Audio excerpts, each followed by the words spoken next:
How is everybody doing now? Good. So we're going to move through this next hour, hearing from me hopefully less and hearing from you hopefully more. So I spoke to you, some of you on the break. I encourage you to share when the microphone starts going around. We have a little while. Oh. Yeah, we'll get to it. So we're going to do 2 reflection practices during this last hour together. We're going to go through the conscious dying philosophy. We're going to, what else? We're going to have a dialogue about a very beautiful question that a friend of mine asks. We are going to do an inventory, a reflection on our systems and how our systems do or don't actually promote an environment for conscious dying. And this is where I really want to hear your voice, because some of you work at systems. When I asked how many of you would say that your system is a place where compassion is a priority, a good number of you, your hands went up. So I think that you have something to give to everyone else in the room to talk about how your systems are doing that. And then the people where we don't see compassion alive and well, I want you to stand up and ask questions and really use this last hour to be able to learn from each other. So I just want you to take a moment to bring your intention for being here back into your mind and your consciousness. Just bring it up. Think about what it is. And again, just settle into it and breathe on it for a second. So my intention for today was to create a healing environment for all involved, myself included, where we could have a vulnerable expression of important things in this work. That was my intention. And I have to share something with you. I just put this slide in this morning because I got I was very touched just by seeing friends last night in Minneapolis. And I realized that Minneapolis is actually a very special place to me, and I haven't been here for a very long time. And so the question is, I'm just going to share something that's on my heart. Does anybody know what this is? Yeah, you know. Does anybody else know what this is? No? So that's me. And my first career was as a professional dancer. And I was a dancer for years. And 13 years ago, I fractured my hip. And I wasn't walking for a really long time. And it was a very difficult path. It was like my first, what I call my first encounter with death. Really just the death of so much of my ego and everything I thought I was in the world, and really was the awakening of my spirituality and my spiritual consciousness and my spiritual practices, because I felt like I should be dead, like sitting there not being exactly who I was my whole life and gaining identity from the things that I did to do that my whole life. I remember sitting there thinking, like at 23, like, why am I not dead? I feel dead, right? And there's got to be something else here. And so 13 years ago, I was on tour with the Radio City Christmas Spectacular. And we played the Orpheum Theater for a month in downtown Minneapolis. And I was the Sugar Plum Fairy Bear with the tutu and the wand controlling everything, which is very far from my personality. And yeah, and that's where the injury happened. But being here full circle 13 years later, doing this work, I'm very emotional today. Like, is very, very healing to me. And so I am so deeply appreciative for all of you holding space today and bringing yourselves to the table and being present with me, because this is the work that has changed my life. And so to think 13 years ago, like, isn't that funny? I can remember the face I was making in that mask. Like, I was just like so happy. Like, so happy, and I thought that happiness was just a thing of the past after that injury, and to be here now and seeing how much my work means to me and how much your work means to all of you is just so fulfilling. So I just wanted to say thank you. So we are going to talk about conscious dying, and I call it a modality of the spirit. And I want to acknowledge a very dear friend of mine and a very dear friend to several of us in the room named Taryn Estes, who, like I mentioned, started the Conscious Dying Institute. And I wish she was here today, but I want to acknowledge her because I'm using a lot of her artwork, and I'm using a lot of her language, and I'm using a lot of language we have co-created together. So sometimes in mine and Taryn's work, it's hard to tell sometimes who thought it up first and where it came from and how it morphed and how it evolved. So I just like to acknowledge her whenever I present this work because she lives and breathes it in a way that I don't even think I'm there yet. Like she is the rock of it. So we left off with this idea, these 8 component parts. We worked through them. And I didn't get into this idea of tenderness. And so Khalil Gibran wrote of knowing love as the pain of knowing too much tenderness. And I really love that quote. And I sometimes think that tenderness is the most blatant absence in the system. Real tenderness. Like, think about love, and think about how love is translated through acts of tenderness, and think about how prevalent or not prevalent that is in your system on a daily basis. And I mean like self-tenderness, tenderness with your colleagues, tenderness with your bosses and your leadership, tenderness with your patients. Like, just take a moment. And when I really reflect on that, the absence of it is actually painful. And I actually think that tenderness is so much of what makes the other things possible. Like, what is kindness without tenderness? Like, what is presence without a sense of tenderness? Like, what is compassion without tenderness? What does that look like, right? So it's just an important note to reflect on. And do you want to do a reflection first, or do you want to have a dialogue about a question first? Reflection first, hands? Dialogue first. Okay, so here's the dialogue. Here's the question. Is death a design flaw or a design feature?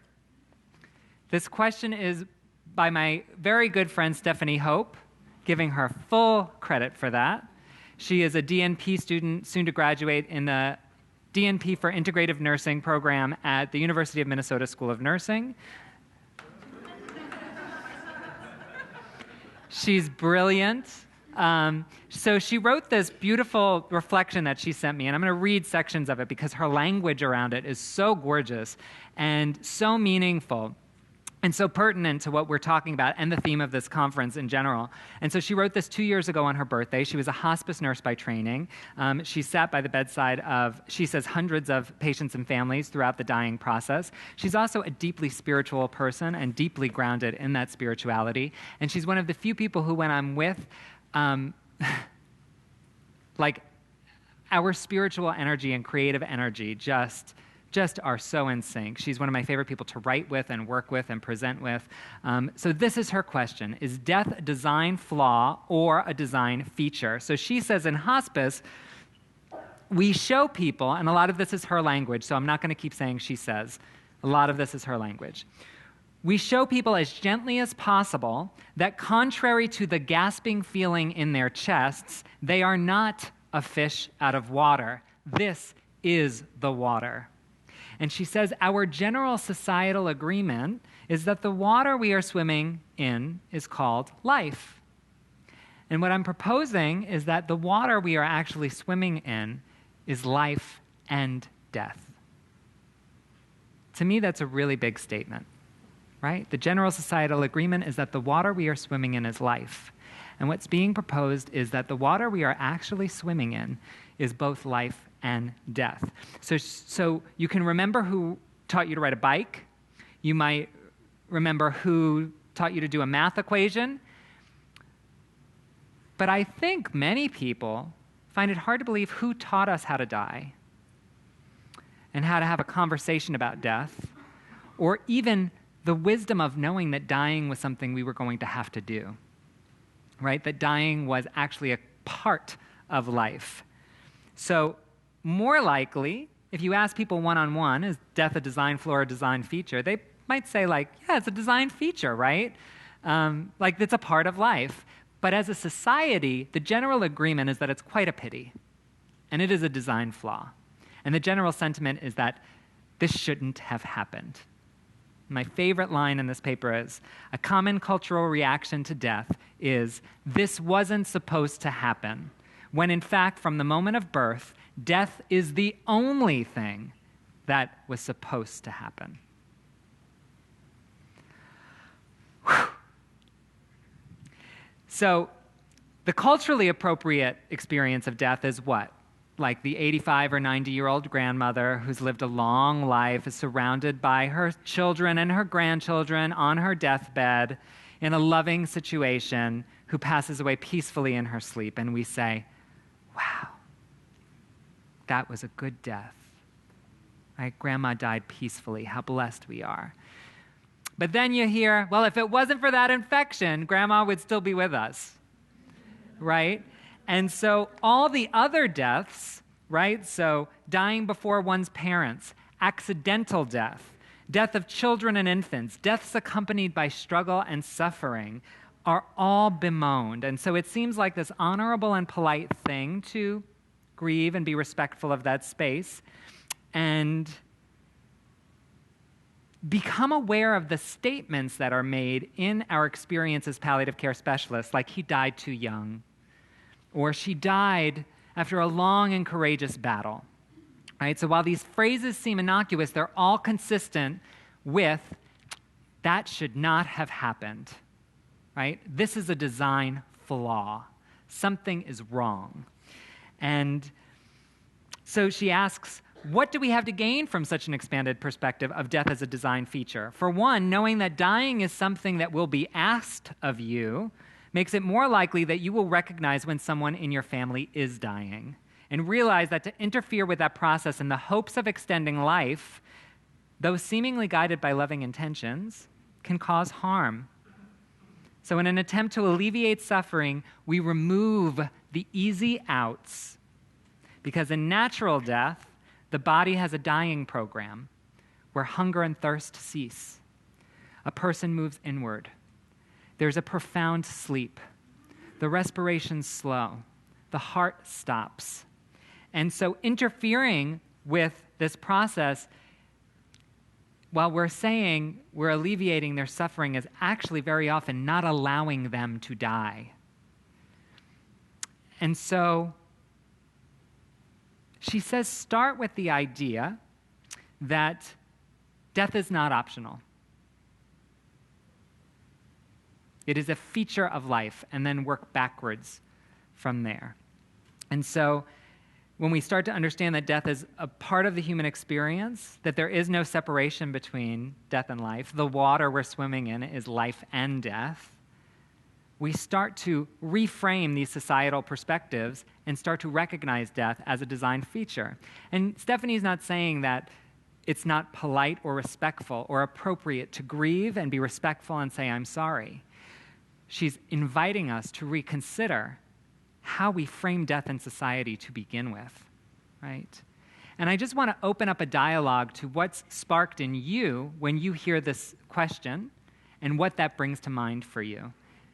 To me, this is incredibly powerful. So you can think of a personal experience where you've made up your mind that it's a flaw or a feature, or something in your system that identifies it as a feature, right? We're gonna, or as a flaw, like, we're gonna beat that cancer no matter what we do. We're gonna win this battle, right? So the whole kind of slogan of the health system rests in design flaw. So does anybody want to share anything? Does this question spark anything for anyone? I think that death and grief we can't do anything about them. We can't fix them, just like we can't stop a tornado or an accident or heart. I mean, what we can do and what we aren't doing, and I think the flaw is how we as people and citizens and community respond to the things that surround death and grief. the chronic illness, the fatigue, the losses, and to remember that there's so many deaths in our whole life. We're swimming in deaths, right? And I think the flaw is that nobody acknowledges those deaths, and that we can actually do something. We can't fix death and grief, but we can fix all of the loneliness and isolation and chronic illnesses sometimes that surround the journey of death and grief. And that's the flaw, I believe. And I work with Public Health Palliative Care International, and it's a movement to engage citizens in social palliative care. So that's what we're doing. Brilliant, brilliant. Thank you so much. Thank you so much. Actually, I'm going to sit down if this. I started to tell you a little bit of a story, and I wanted to kind of bridge onto that and thank you for the thoughts you've provoked in me and the resonance I felt from your energy. And I think the story goes to hearing Ira Byock talk, and he said for him, in 42 years of palliative care, he stopped using the word dead, and he uses the word dying, because he says it's a verb and it's a part of life. So he brings the action into it. Mm-hmm. Shortly after that talk and his promotion of the book, The Best Care Possible, I was working in the hospital with a patient who was still in full code status but was very much dying, and working through the challenges with the family and that day of relief when they changed to allowing natural death. I had such a deep appreciation for that book and what it offered, and I was like, we did it. We did the best we could for that that family. There's in my work in cardiac, I think the way we phrase things matters, and that I see the initials HF, and I've taken to calling them heart finale. It's like you didn't drop dead of a heart attack. You've got notice that you're going to progressively get sicker. And the shifts that I've seen in people when I say, what if we have a conversation differently and call it heart finale? And the times I've just been blown away by what people offer in that setting is different. I was just sharing with Dr. Dan. So I'm talking probably almost a year ago that the patient code status changed. But I recommended the other day his book to a woman who was admitted for heart failure. And she questioned whether or not her grandkids appreciated script notes. And I had written Ira Byock a letter a long time ago talking about how in The Greatest Showman, the daughter tells Bailey that he has too many dead things in his museum. So he finds all the things that are unsightly about society and puts them on stage. And that's the success of the story. So I say, for Byock saying we have a demand problem, it's like we should have a palliative circus. Like we need people to see it as they would a circus. The story's going to end right now. So the patient who's questioning whether or not script notes are valued, and the book recommendation of Ira Byock's book, I go home to my stack of bills and a note from Ira Byock that's in script from the Institute of Human Caring. And I think that's kind of your story about the sweatshirt. It's like, if we engage in the conversation, we won't be anything but surprised. And there's a lot of beauty in that. Mm-hmm. Thank you so much. Thanks for sharing that. And I just want to say one thing, that language really does matter, and how we use language and how we phrase things. And I love how you're reframing things in your clinical setting in a way that emphasizes life and emphasizes the significance of life. And that is just so special. It's so special. Thank you. Okay. We'll take 2 quick comments and then we'll move on. My name is Sarah Shorter, and I'm a family practice doc. I've actually worked the last 17 years out in Hutchinson as a family practice doc, and I just started as a hospice physician for Alina. I did hospice on the side, quote unquote, for 16 years out in Hutchinson. But very small town. Well, no, it's not a very small town. I grew up in a small town. It's 15,000 people there, so that's not small. But and I was kind of like I was the death doc out there, so people could come and talk to me about stuff, and they could talk to me about death and dying, or passing away, which is a term I really hate. But I look at this death flaw, or design feature, and the conversation I have with people is that design flaw is over the last 100 years. in this culture of this country. Because 100 years ago, 50% of women died giving birth, and 50% of the babies that were given birth to died at the time that they were given birth to. And I can't even give you the percent of those 50% of the children who were given birth to that survived to the age of 5. And so all of my patients who would come in to me panicking about the possibility that they could get cancer, panicking about the fact that their parent had gotten diagnosed with cancer, and this whole world is worsening, and we can't breathe the air, and we can't drink the water, and we can't, and panicking about how worse heart disease has gotten, and how terrible all this stuff, and panicking, and I'd say, okay, undeniably things are worse, but more and more and more of us are living. Because we didn't used to live like this before. And so, like, I would try to bring into this idea that the more of us that live through childbirth, and the more of us that live because we have vaccines now, and we have antibiotics now, and we don't die from all these things, the more of us are gonna live, and we're gonna live longer, and eventually we're all going to die. And so, like, I have spent years trying to have this discussion of, life is a part of that, and dying is a part of living, and it all goes together.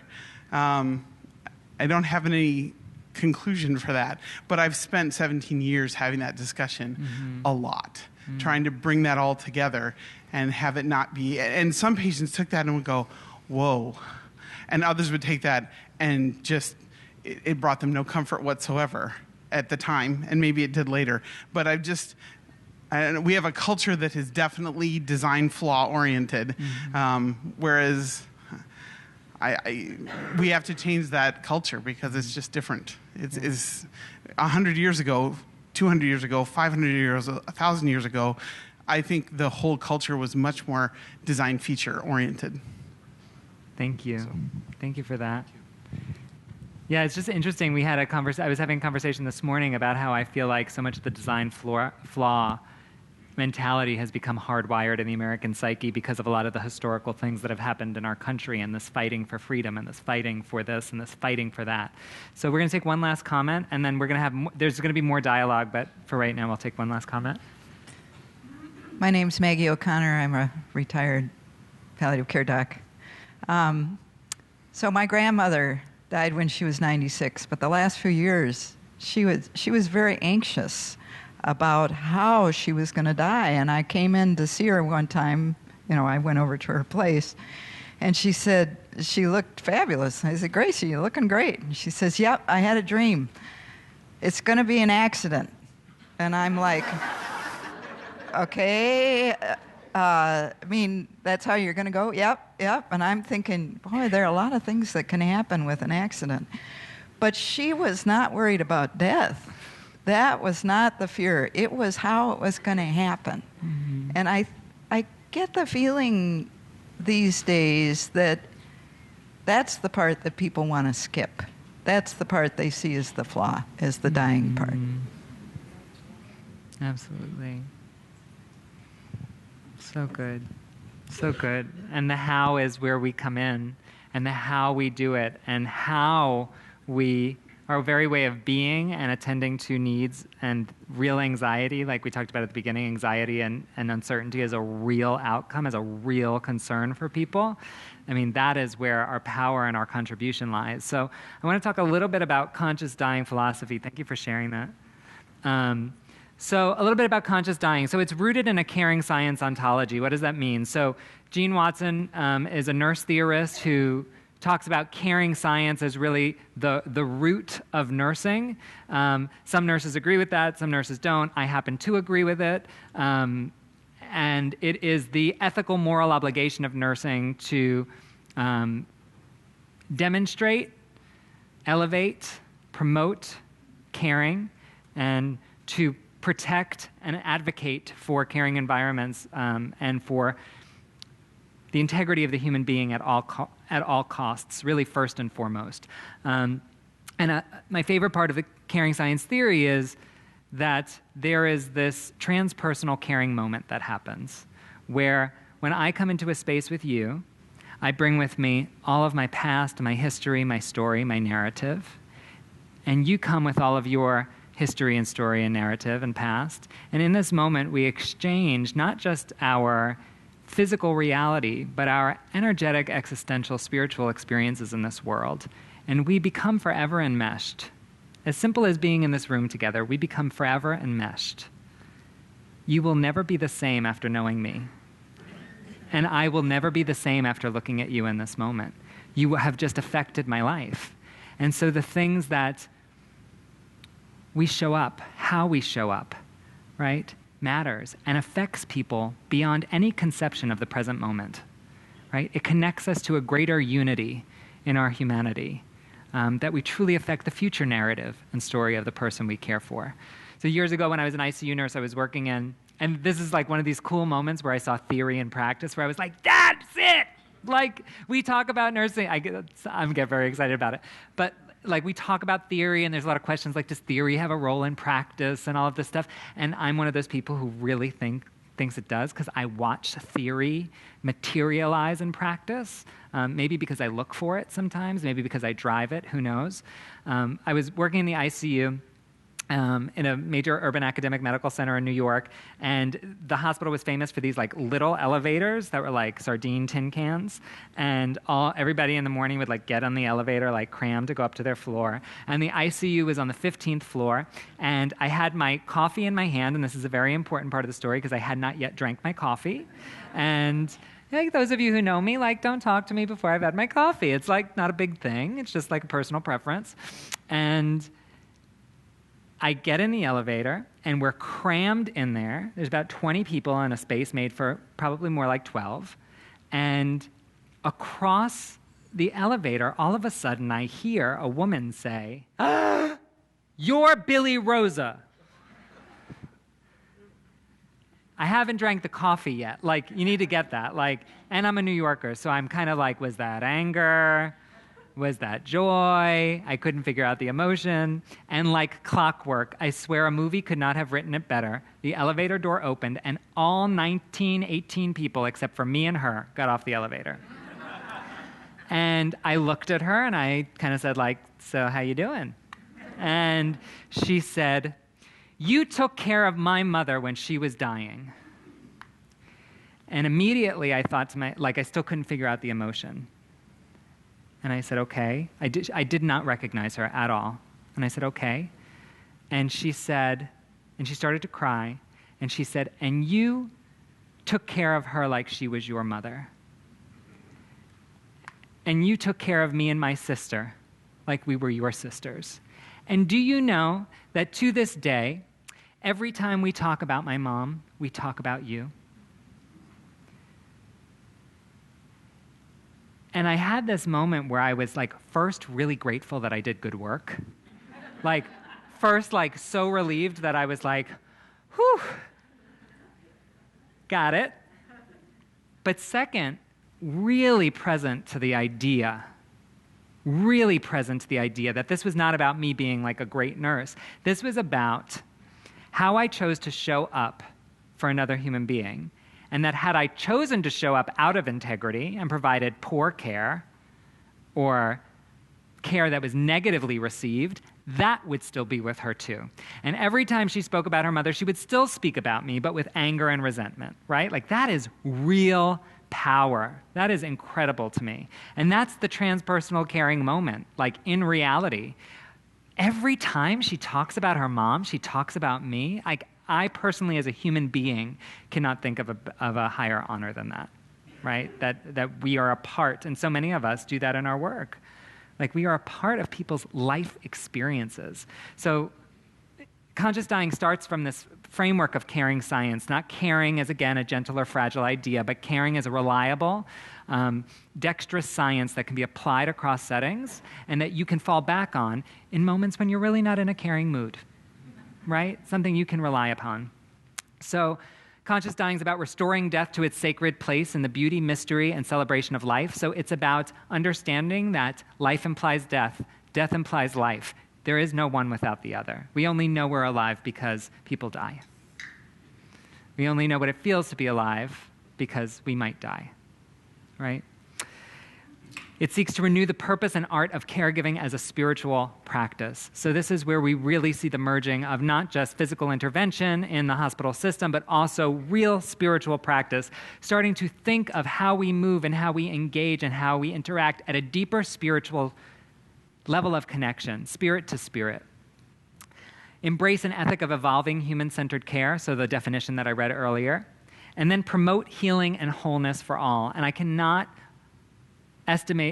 emphasize enough when we say healing and wholeness for all, that we are a part of that, right? My patients just heal me. I have an opportunity every day I go to work to learn how I want to live my life because they are actively teaching me how they're living theirs, right? It is an unbelievable gift. So we emphasize this and talk about this in Conscious Dying.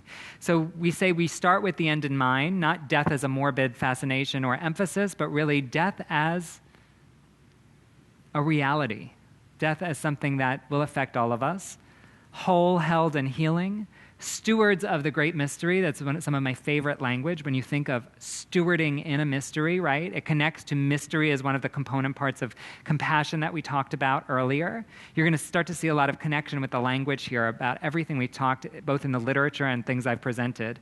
Stewards of the great mystery, being comfortable enough in our practice, in our body, and in this spiritual practice to just usher in a space of not knowing and sacred, sacred presence throughout it. And then servants of death's true purpose, whatever that means to you. And Conscious Dying supports spiritual qualities. And when you look at these words, this is so much of what we call, this is why I think the embodiment practices are so important. If you participated in them, because this is how we get there. We need to be able to relax and explore our interiority and know about our brightness and our radiance, that light we cultivated first thing this morning, right? We need to be able to sit with silence, acknowledge when a space is sacred, to be able to transcend discomfort, to surrender and trust that, to invite all ways of knowing beyond just the empirical, very important, but beyond it, to be with intense emotions, to merge all these parts of ourselves, to be present to that process, and to allow ourselves to be love, and be loving, and be loved. So I'm going to move through these Conscious Dying principles and practices. This is where we're going to start more of a little bit of a dialogue. I'm going to just show you the principles real quick. And back in 2014, I wrote this reflective inventory for systems consciousness. Like, how do we take these principles and really survey our systems to see how they either promote or hinder this work, right? And this reality. So there's 10 Conscious Dying principles. We're going to go through one by one, just take a gander at anything that really stands out. Think about what resonates with you, what number, because you're going to have a microphone. What I'd love you to start to talk about as we ask the questions is what you're doing really well, what your system does really well, what your system needs to do better, and any of your solutions. I don't want this to be like a rant session or event session. I want this to be solution-oriented. So if you're saying something like,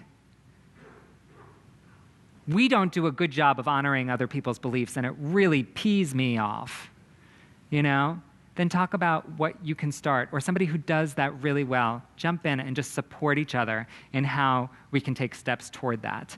It's 4:30, so we're probably going to reflect on just a few of them and then move forward. So I'm going to reflect on the first few. So increase beauty, pleasure, and contentment. So in your opinion, do your systems provide a space for beauty? And do you actually see patients having time to value and partake in pleasure? Or is pleasure kind of this absent phenomenon with advanced illness and hospice care? Anybody who does beauty and pleasure really well in your system that wants to share? Hi, I'm Kirsten, and I work at a freestanding hospice at NC Little in Edina, Minnesota. And the first time I walked in to tour our facility when I was being interviewed, I thought I walked into somebody's house. And I walked out and I double-checked the address, but that was the point, right? I mean, this was like my grandma's house. And it is a duplex. The only medical thing you see is a call light, obviously, for safety, but we use real linens. We use all the aesthetics. We have the fireplace going. We use real food with no plastic covers. We don't even have rails along the walls because we use each other to assist people in walking. So we really work really hard to work on that aesthetic, and we have lots of places to spread out and be, and to gather, but to also be alone. So we have gorgeous gardens, and we're always dispersing flowers among people's rooms. And when I have a slow shift, which is not that common, but I love to bake cookies along with the volunteers. And I put it on a plate, and I bring it into a room, and even if nobody eats them, it brings this sense of just comfort to them. And I remember seeing one time I brought in a plate, and he said, "Oh, bring it to Dad, bring it to Dad." And he's actively dying. And he says, "Dad, do you smell your mom's cookies?" And it was just goosebumps. Wow. Wow, thank you. Pretty lucky to work there. Really beautiful. We're going to take like one comment per principal because of the time, okay? So providing emotional and spiritual support. So what does it say? Have we, as a system, attended to the spiritual needs of the patient today? Has the patient been emotionally seen, heard, and acknowledged today? Who does that really well? It's okay, we have others. Just dive in if something really speaks to you. Initiate conversations about the dying process. Are my colleagues and I comfortable talking about dying and death? Is the patient aware that death is a process? I love that question, right? And I think sometimes we take for granted that as hospice and palliative care specialists that we're comfortable talking about death. That's not always the case. Yeah. I'm Charlene Anderson. I'm a nurse practitioner. I work at Mayo in Eau Claire, Wisconsin. In palliative care, and I work mostly in the hospital right now. And one of the things that I wanted to mention was I've done some parish nurse training too, and so I've really taken to telling patients and their families that being present at a death is an honor, and that this space is sacred, and that really kind of most of the time that does change what's happening in the room. So. Practice self-care to prevent burnout and emotional fatigue. So are the connections clear between my own self-care and the care I provide? Can I co-identify with the vulnerability of my patient and gently attend to my own self-care needs? Anybody that has a mechanism for self-care that's really helpful in their practice, that you feel compelled to share with people?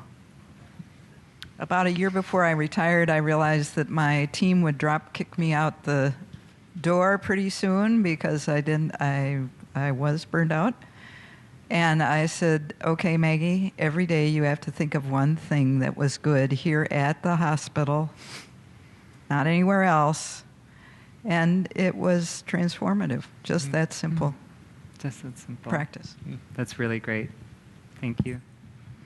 Demystify the stages of the dying process. Am I clear about the mental, emotional, spiritual stages of the dying process? Is the patient attended to throughout that spectrum? And is there dissonance between my knowledge, system protocols, and patient needs? Acknowledge mysteries, miracles, and unexplained events. Are systems willing to bear witness to the mystical? If yes, am I able to validate and share the patient's subjective experiences within this realm despite personal discomfort? Any system handle the mystical experience of death well? I forget where it is. Is it Zen Hospice in California? I think I heard about this beautiful ritual that they have at the end of life when someone dies. Do you know it better than me? I think when they die, there's a gathering of everyone, and there's a singing and an acknowledgement and flowers, and yeah, right. It's in end. Oh, it's in the movie Endgame, apparently. So, yeah, but that ritual of really acknowledging the mystery and the miracle and everything that's a part of that process. Learning how to be with intense emotions. Do systems lean into intense emotions? Can we guide healthcare workers, to invest in and engage with the actual moment-to-moment story of our patients and families? Anybody really comfortable dealing with an angry patient? I'm actually getting there. I had an experience yesterday with the son of this 49-year-old woman. where I had realized in the moment I had to take a stand for her. And it was really scary to me because I was intimidated by him. And he was very big, and he was angry, and he was upset. And in that moment where I said, oh my God, please help me, I'm not sure how to do this, I realized the anger, like a social worker I worked with always said, you just have to remember when you see anger, think pain. When you see anger, think pain. Don't be blinded by the anger. Remember, he's in pain. And so as I saw the anger, I remembered that. And it was like Carolyn was speaking to me from Colorado, and she just said, I just said to him, I said, you know, I cannot imagine the amount of pain you're in trying to wrap your mind around this prognosis. And I said, I cannot imagine. That must be an unbearable amount of pain. And I sat there in silence for a minute, and he started to soften. And I just said, and my obligation is to be here today in service to your mom and to create a space for her that she can talk about what's on her heart. And clearly she has some things that she needs to talk about. And I said, and I'm happy to do that with you in the room, and I'm happy to do that with you outside the room. So either way, you let me know what you're most comfortable with. And I don't know what happened, but it went really well after that. So like, I really wanted to run. My point is I wanted to run. The intensity of the emotion scared me. And then I realized, like, it's okay to be scared. And it's okay to ask for help, and it's okay not to be sure. But that's part of why I love this work. So honoring others' beliefs without threatening your own. So we'll just hold the comments for now. So our system's able to release agendas selflessly to support the patient's beliefs with flexibility. How can we facilitate and empower individualism through compassionate advocacy and empathy? Being stewards of conscious deaths. Do we see systems actually pave the path for peaceful transitions of integrity? I have yet to really hear anybody outside of a hospice say yes. It's very not common where we see systems pave a path for a tranquil death. And to tend at bedside, no one dies alone. And I want to emphasize in this statement that this is not a literal thing, right? Because we all know that there can be caregivers at the bedside around the clock, and in the 15 minutes that they go to take a shower, that is when the patient chooses to die. So some patients choose to go through this process on their own. It's not about the physical attending. It is about that compassionate, connected care where people know they are always shepherded through this process, that there is always a presence and a kindness and a support system waiting to hold and heal this process, right? And so many of us also know that as the dying process proceeds, there's this shift from this physical focus to the interiority, right? There's this luminosity of the spirit that starts to come into presence. And we have different ways of knowing that. Some people call it intuition. Some healthcare providers I've talked to see symbols or signs, or they have visions. They can sense that something's changing in the vibration of the room. And so these 10 subtle energy realms, Taryn Estes talks about as just essential to start to be aware of and to build relationship with, so we can attune ourselves to the needs that might emerge in that situation. So the first is acknowledging mysteries. So I love this tie-in because we talked about acknowledgement big time this morning, and we talked about mystery as being an essential component of compassion.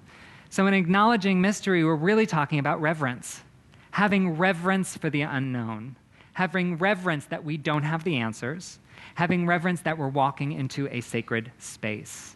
And in this way, being able to acknowledge the mystery of what's happening and the things that we don't have answers for, and embodying the reverence of a sacred space and role modeling that, right? We can actually role model what it means to tune into the sacredness of what's happening in this moment. And sometimes we don't have to say anything about it. It's just about showing up and allowing our energy to tune the vibration of the room into this incredible mystery that's unfolding. Being open to miracles. So Marianne Williamson talks about miracles really occurring naturally as an expression of love. So what love makes possible. And so there's this balance on one hand between honoring death, but also approaching death as a sacred doorway that each of us know we will pass through, without denying death, but also being open to receive miracles along the way. So, right, I think this is an incredibly powerful one when we think about how often the word hope comes up and how often people give up hope. So what is the place of hope in a setting where we can still usher in a sensation of being open to miracles, right? If we can role model that and talk about that and reframe that for people, right? Hope is restored in these miracles of love. Acknowledging unexplainable events. So, I mean, there's always unexplainable events, right? So Stephanie has a great story working in hospice. She had a nurse's aide who was caring for a patient for like 2 weeks or something like that. And the morning the patient died, she called the nurse's aide in and gave her a wrapped gift and said, "This is for you, but this is not really for you." And the nurse's aide went, "Okay," and took it and said, "Thank you so much." And the patient died. Meanwhile, she had been caring for this other family for the past week. It was an older man with 2 children, and the theme in the room had been feathers. Feathers kept showing up, like he had this affinity for geese and birds, and there would be like a feather on the bed or like a feather in the bathroom. They did work by a lake, so there were like geese, but the feathers don't like just come in the room, you know. It was like this very interesting thing that kept popping up. So one afternoon, the same day, that afternoon, the older man died, and his children were obviously beside themselves. The nurse's aide was very attached. She went to take a break, opened the gift that the first patient gave her, and it was an ornament with a white feather in the middle. And so she suddenly thought to herself, "This is for me, but this is not really for me," right? Exactly what the patient had said to her. And so she brought it to them, and there was this incredible consolation and sense of peace in what had just happened, and then the great synchronicity of everything, right? So just acknowledging, incredibly powerful, the language of I want to acknowledge that this is just unexplainable. How powerful is that? Being aware of nearing death portals. So I'll read you this definition. So a nearing death portal can be felt and witnessed as a vortex or a window or an opening in one's earthly embodiment where they experience a transpersonal, caring, healing moment within the unitary field of consciousness, right? Within the unity of all that is. From this perspective, the dying person is like a beacon or a divining rod, sending and receiving signals that connect this life to the next, affirming that all things are interconnected, interwoven, and related. Those are Taryn Estes' words. And so this is an opportunity to really recognize the transpersonal and the interconnectedness of all things. And we see this happen at the end of life. And I just want to acknowledge to you that it's perfectly fine to bear witness to them with compassion and presence and kindness and all those things, while also distancing yourself personally and professionally and holding your own space and doing what you have to do. They're not mutually exclusive. Allowing for the return of the ancestors. So this can come through in symbols, in beautiful, gorgeous ways that we can't anticipate. Stephanie has another story about Stephanie. I just told Stephanie to come this afternoon so she could just give this part of the talk, but she couldn't make it. So Stephanie tells another story about a man who, they were on a lake with the geese, and every morning the geese would come in, and he felt like the geese were calling him, like they were his ancestors, his lineage, and every afternoon they would fly off. And he would watch this process, and he said he almost felt like the geese were just waiting outside his window. And then they would fly off every afternoon, and he said, "I think the geese are going to take me home." And, he died a few afternoons later. And so it's like these ancestors, and just allowing for that comes through in lots of different ways to many different people. Validating the presence of departed loved ones. So a story about a man in home hospice who was actively dying, and that the night before, his sister, who lived in Puerto Rico, they were in New York, died. And the children didn't tell him that she died because they didn't want to upset him. But later that day, he said to them, "What is Maria doing here?" Right? So in this transpersonal space, anything becomes possible. The loved ones come all the time. So I'm not going to harp on this one because this one I know everybody in the room has been with. Honor the waiting in between. This is where I think bearing witness has the most impact. Honoring the waiting. And the mysteries and the miracles and the love and everything that's possible in that waiting. It's like we're waiting for some event to happen, but we're missing everything in between, right? And this is where it's so important to remember that this is also about living, right? This is the water is life and death. Death may be imminent, but life is what's happening right now. And when we can really honor that waiting in between, all those things become possible.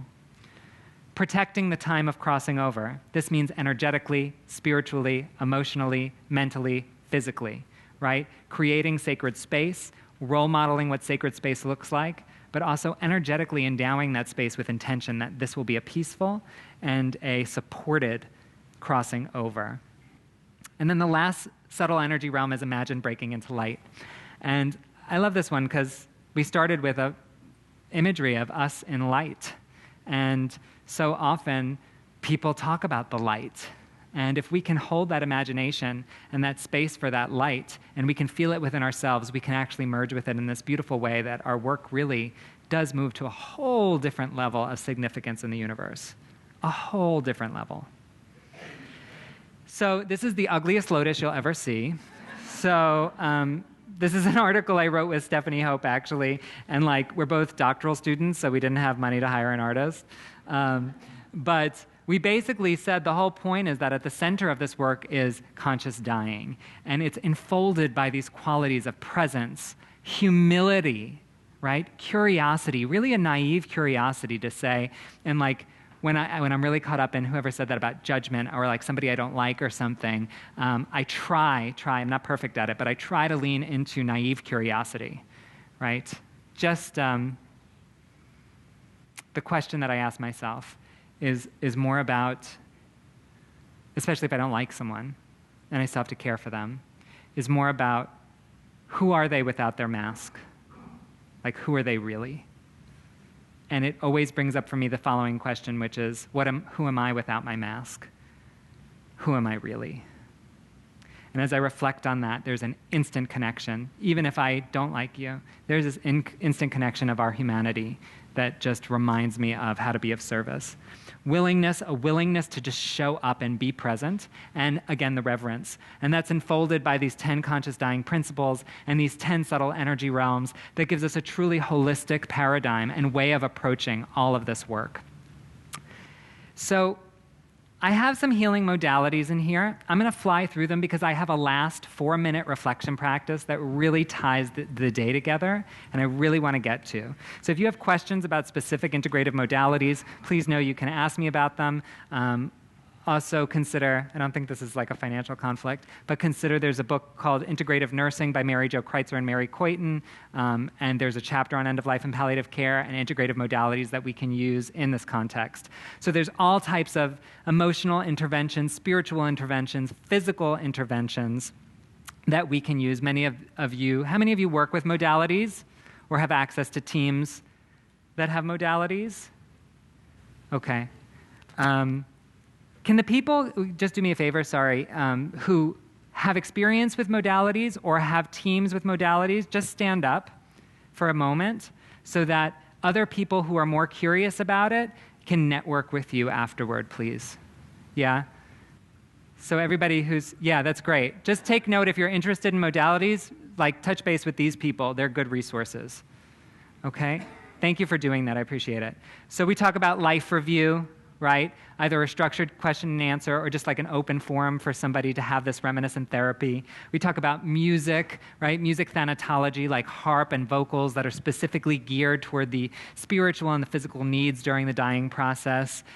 Light touch and massage, right? I was a massage therapist before I was a nurse, and so I always make the assumption that people like to be touched, and it's something I've had to retrain myself on. So light touch and massage when appropriate, and light touch and massage with permission, etc. Rituals, so understanding the importance of rituals in postmortem care, and acknowledging when, wow, that music's really loud. And supportive, I lost my train of thought. Rituals are good. Education is a modality, right? Education is a real deal. Primary palliative care, moving palliative care upstream into the acute setting, moving palliative care further upstream to support providers in feeling their autonomy and freedom to provide good palliative care. And then aromatherapy. So here's just some oils that I had listed for different things. Lots of different oils work. You can use a diffuser. You can apply them directly if the oils are organic and the person doesn't have a reaction. You can put them on cloth and smell them when appropriate. I've seen people put them on the chest with like a carrier oil with a warm compress, something relaxing to the patient. But it should always be guided by patient preference, right? And what really works for them. Not like, I have this calming oil, smell it, right? I wish you the best. Have a beautiful conference. Have a beautiful evening. Thank you so much for being here with me today. Thank you.